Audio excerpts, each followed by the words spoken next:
Hi everyone, Dennis Kucinich here. I remember 4 years ago, as a matter of fact I was in the room when Howard Dean challenged the Democratic Party and said, "Where are the Democrats?"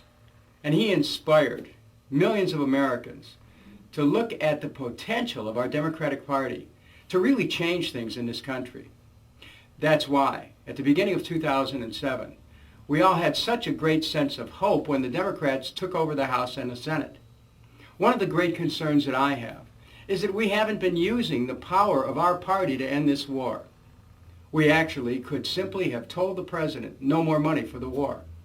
There's money in the pipeline right now to bring the troops home. And of course we have to set in motion a parallel process that would enable international security and peacekeeping forces to be developed that would move in as our troops leave. That's why diplomacy is imperative. That's why we need to reach out to Syria and Iran so that we can get their help in stabilizing Iraq and get the help of Muslim nations to join in a peacekeeping and security force. There's no reason why the United States has to stay in this war. And I challenge all those candidates who continue to say that they oppose the war, but vote to fund it, to stand up and tell Americans what they really believe in. Because I believe that peace is not only possible, but it's our responsibility to take a new path in Iraq.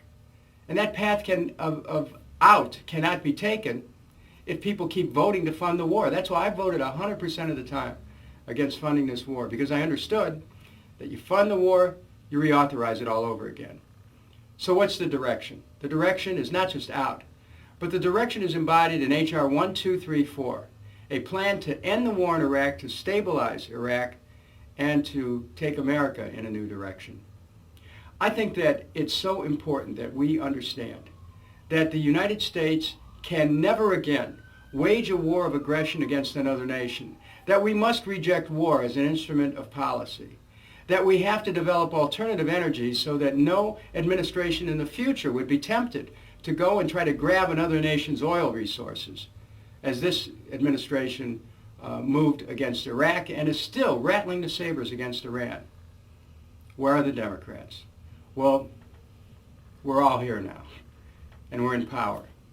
And when a Democrat is in the White House who understands the potential of the White House to transform not just our international policy, but to transform things here at home, to make it so we have a not-for-profit healthcare system, to make it so that everyone has a job, that everyone has a chance for a decent, fully paid college education at a public college or university.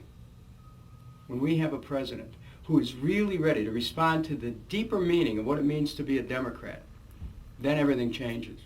Then we have the opportunity to answer the question that Howard Dean asked 4 years ago. I want to thank you, the members of DFA, for your long-standing commitment to high principles, for your belief in party activism, for your insistence that what we have now just isn't good enough, and for your challenge to myself and to all the candidates that we have to keep working to be better. I look forward to engaging you in a discussion, to being there with you, to have the chance to meet you in the many communities across the country where you are so seriously involved. And thank you for restoring people's faith in the ability of people to make a difference. I look forward to being one of those people, as being the next President of the United States. Thank you very much.